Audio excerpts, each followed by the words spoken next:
presence around this football program, and it's great. You know, greatest weekend since I've been the head football coach here. It started, I'm at my office, 7:45, I'm getting ready to do a radio interview in Nashville. I hear a knock at the door, I'm thinking, who could this be? And open the door, and it's Arian Foster, first time back. You know, and then we started a new tradition here. Everything is about developing leadership, leaders in our football program. So we have a new tradition on game day. The spring game is we do the captain's breakfast.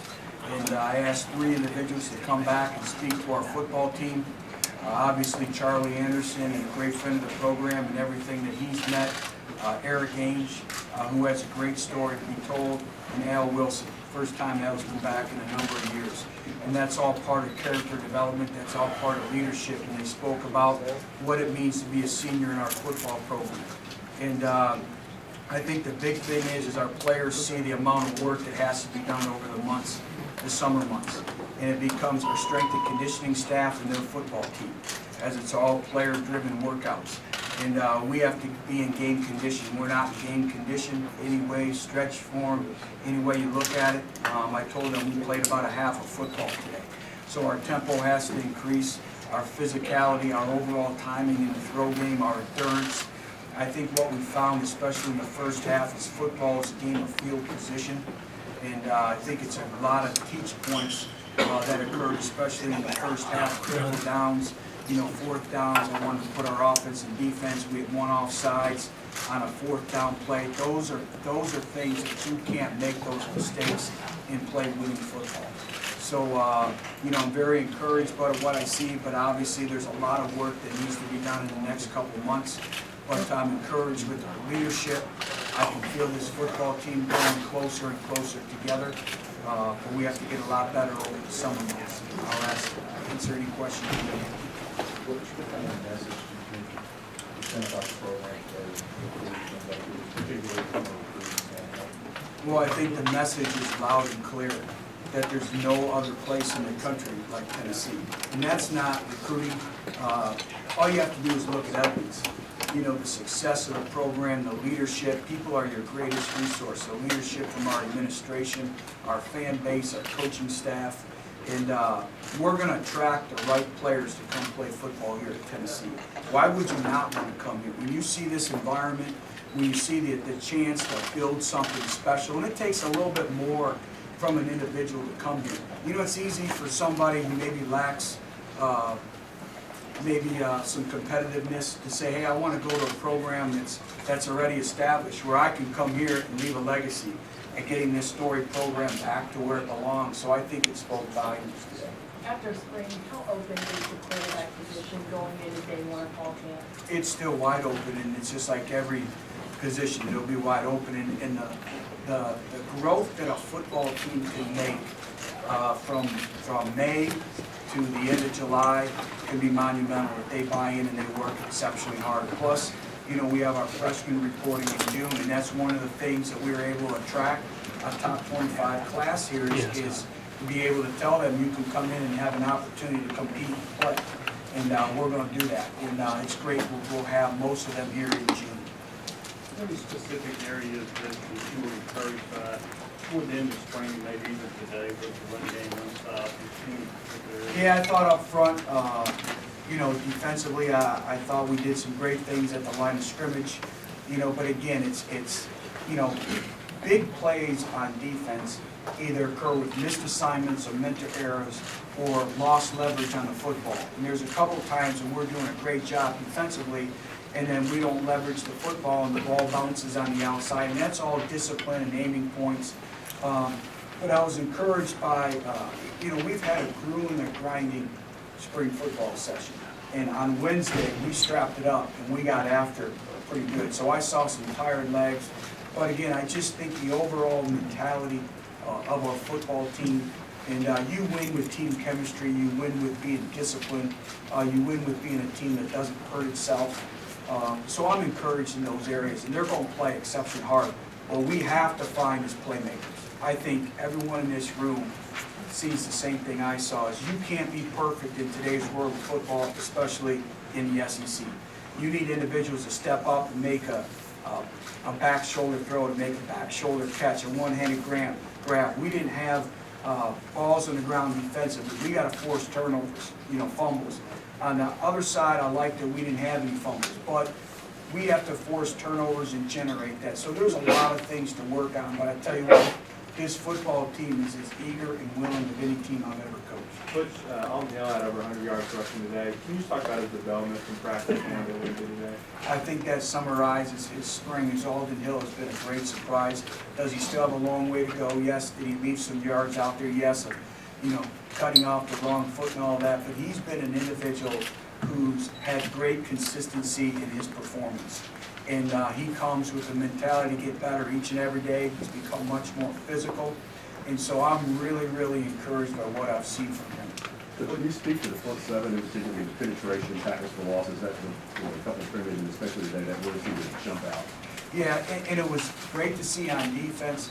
Offensively, sometimes, it may be the back making the wrong cut, the back slipping, some guys not holding on the double team a lot, enough. And that just comes with timing, it comes with chemistry, it comes with repetition. Repetition is the mother of all learning, and that's why this summer is going to be critical moving forward. And how much of a grain of salt do you think with what Corey Vereen has done? Well, the last few weeks? Corey Vereen is the type of individual that we want to recruit to come here to Tennessee. He does well in the classroom. He's quiet, but he has his game speaks. He has a great motor, and he's going to do nothing but continue to get better and better and better. And if you remember, he's my first home visit, and when he went upstairs and got his guitar, he taught himself how to play Rocky Top. So he was a step ahead of the game. But he's quick twitch, he's explosive. Now he needs to get bigger, he needs to get stronger. Obviously, when we start for August, and it's for real about winning football games, his level of play has to increase as well to be able to compete day in and day out at this level. But I'm encouraged by what I've seen. Butch, in evaluating the offense, how much for the summer, how much you take into consideration the fact you had some players hurt, some receivers that weren't out there? How do you weigh all that, I guess, over the summer? Well, you do take that into consideration, and I was out there, and when you have the amount of receivers that we have out, but you can't make excuses, because what if they're out during the season? And that's where individuals step up, and it may sound cliché, but I really, really mean this, is the names on the back of the jerseys may change, but the standard and the expectation by position that we expect doesn't change. And it doesn't matter if it's the first, second, third, or fourth individual in there. Our expectation, our standard and performance doesn't change, and that's why we need to continue to recruit. That's why we need to continue to develop depth as we move forward. Butch, if you were playing on a real game today with Justin Worley, then you're starting for that thing. You know what? I still need more time to address that. I thought he did some good things. Nate was kind of in a challenging situation, so you have to take that in. But obviously, when we move forward, the summer will really tell me a lot of where we're at. With Nathan, obviously, guys can't hit him, and that maybe takes away from his running ability. Does he maybe come to you at all this spring and be like, hey, coach, can we be live? How frustrated? No, any frustration? I have not seen any frustration. He did get excited the one day we did make him live, but he's been typical of our entire football team. Just tell me what to do, coach, and we'll do it. And so that's why I'm encouraged by what I see with this team.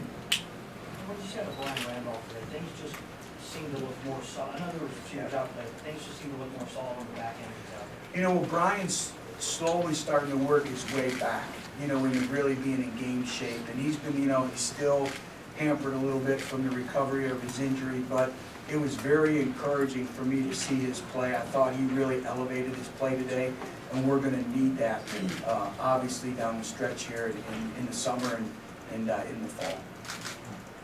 Look on the roster, it seems, looks like quite a bit of local players. Doesn't matter a whole lot. You get to know each other pretty quickly as the season starts.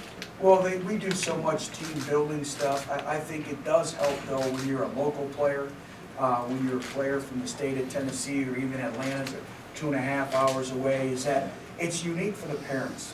because they really develop a special chemistry with the rest of the players on the team, because they bring them over for barbecues and all that. And that's one of the great things of our proximity of where we're located, is we're able to recruit and go in areas of vicinity of 2.5, 3 hours, and I think that's really rewarding for the parents. We've got a couple of best playmakers, some of those kids, after some dynasty. Is that something is that your idea? Is that something you've done in the past? And We have done in the past, and again, everything we want to do, especially in events like this, is fan-friendly, and I think it's a way to have fun, keep your serious side, but also a way to say thank you for your support.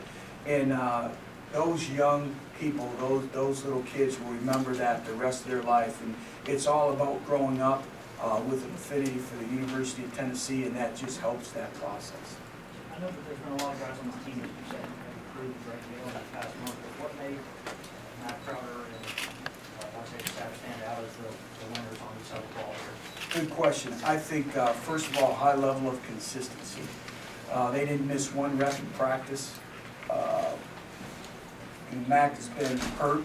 He's played through, he hurt his thumb, and he's a center, and he didn't say anything. And they didn't miss one rep.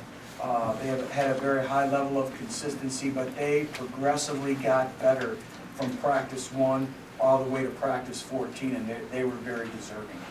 What did you sort of have in the spring meetings with you guys? What's the biggest thing to challenge your quarterbacks to do over the rest of the spring throughout summer? Everything. Everything needs to be worked on. Taking ownership in our receivers and tight ends and running backs, and developing that trust and that timing. Overall leadership, overall command presence, being the alpha male, understanding that, and growing their leadership, the overall knowledge of the game, letting the game slow down a little bit as it comes to them. Alpha males come to use a lot. You feel like that's something the quarterback kind of has to have or has to develop? Critical. Name me a good football team or a great football team whose quarterback wasn't a great leader. And usually your average to below average football teams, your quarterback brings no leadership value. And everything is, that quarterback is the coach on the field. The quarterback sets the temperament for the entire football program, not just the offense. Butch, mindful of your previous stops, is there anything in any way that you can prepare for the scrutiny, the interest, and the curiosity that is exhibited here today about you and your program? Well, I think that's what makes this job special. I think, when you look at the media coverage that we have here in Tennessee, it's very important. I think it's evident by the amount of people in this room. I think it's evident by 61,000 plus. But I've said it is, I think Cincinnati really prepared me for this opportunity to be in a pro market.